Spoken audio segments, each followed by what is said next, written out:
जळगाव तालुक्यामधील पद्मालय क्षेत्राच्या जवळ मसावत नगरीमध्ये पहिल्यांदाच असं खूप सुंदर अशी प्रतिकृती निर्माण केली गेली आहे अमरनाथ गुफेची पण, आणि त्याचसोबत 12 ज्योतिर्लिंगम दर्शन, त्याचं आध्यात्मिक रहस्य, आणि ही सगळी मेहनत घेतली आहे ब्रह्मकुमारी योजना दिदी यांनी. या ठिकाणी आपण बघतोय सोमनाथ, म्हणजेच ज्ञानाचा सोमरस पाजणारा असा तो सोमनाथ. त्यासोबतच मल्लिकार्जुन, पुढच्या मंदिरात आपण पाहूया. मल्लिकार्जुन, मल्लिका हे पार्वतीचं नाव होतं, अर्जुन हे शिवाचं नाव होतं. यांनी गृहस्थ धर्माची स्थापना केली म्हणून नाव पडलं मल्लिकार्जुन.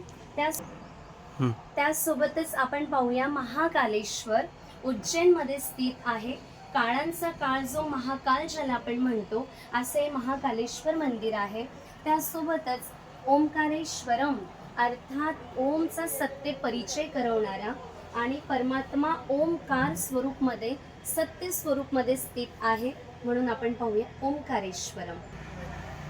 त्यासोबतच आपण केदारनाथ पाहूया. कैदपासून मुक्त करणारा असा हा केदारनाथ.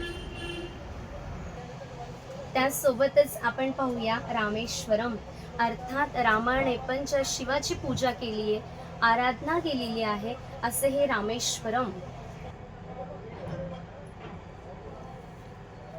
त्यासोबत आपण पाहतोय नागेश्वरम, अर्थात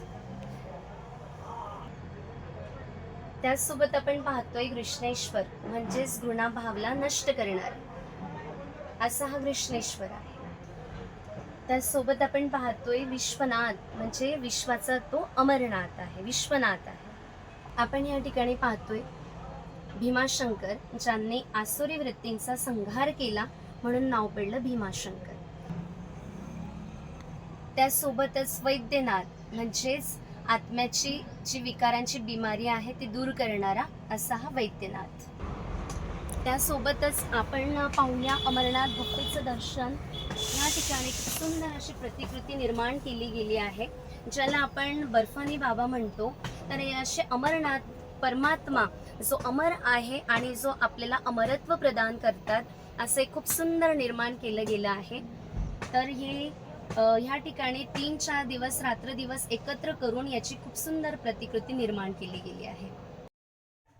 रोल प्रजापिता ब्रह्माकुमारी ईश्वरी विश्वविद्यालय मसावत सेंटरच्या संचालिका आदरणीय योजना दिदी यांनी आपल्या या मसावत नगरीमध्ये महाशिवरात्रीच्या पावन पर्वानुसार प्रदर्शनीचं आयोजन केलं. त्यात 12 ज्योतिर्लिंग प्रदर्शनी, त्याचप्रमाणे अमरनाथ गुफा दर्शन आणि भगवद्गीतेवर आधारित श्लोक प्रदर्शनी. याच्या मागचा दिदींचा हेतू असा आहे की गावातील जे भाविक भक्तगण आहेत त्यांना एकाच ठिकाणी 12 ज्योतिर्लिंगाचं दर्शन व्हावं, त्याचप्रमाणे अमरनाथ बाबांचं, बर्फानी बाबांचं दर्शन व्हावं, आणि त्यासोबतच गीतेतील सार असलेले जे श्लोक आहेत त्याची प्रदर्शनी मांडून त्यांनी गावातील जे ज्ञानी आहेत, जे भाविक आहेत, त्यांना आमंत्रित करून गीतेबद्दल प्रबोधन केलं.